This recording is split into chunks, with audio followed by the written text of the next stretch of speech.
मुस्तकबिल की जंगें शायद हथियारों से नहीं बल्कि टेक्नोलॉजी और फितरत से लड़ी जाएंगी और चीन ने एक ऐसा कदम उठा दिया है जो पूरे माहौल को बदल सकता है।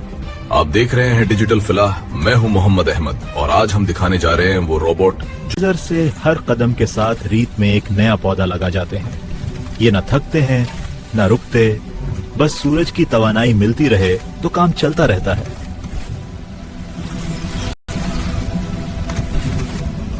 लिंग ऑन रोबोट्स के पांव में खास सेंसर लगे हैं जो रेत की नमी और सख्ती को महसूस करके फैसला करते हैं कि पौधा कहां जिंदा रह सकता है। जमीन को खराब नहीं करते, आहिस्ता आहिस्ता चलकर फितरत की रफ्तार को फॉलो करते हैं।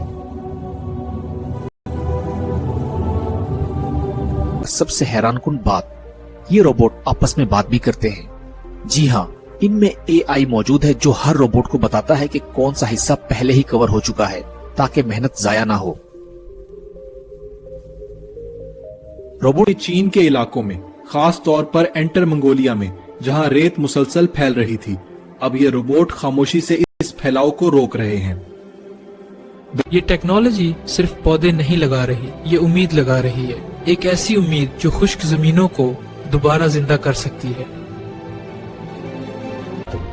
दोस्तों, अगर इंसान और टेक्नोलॉजी एक साथ काम करें तो रेगिस्तान भी जंगल बन सकते हैं। मैं हूं मोहम्मद अहमद, ये है डिजिटल फलाह, और अगर आपको ये मुस्तकबिल पसंद आया हो तो चैनल को जरूर सब्सक्राइब करें। मिलते हैं अगली वीडियो में।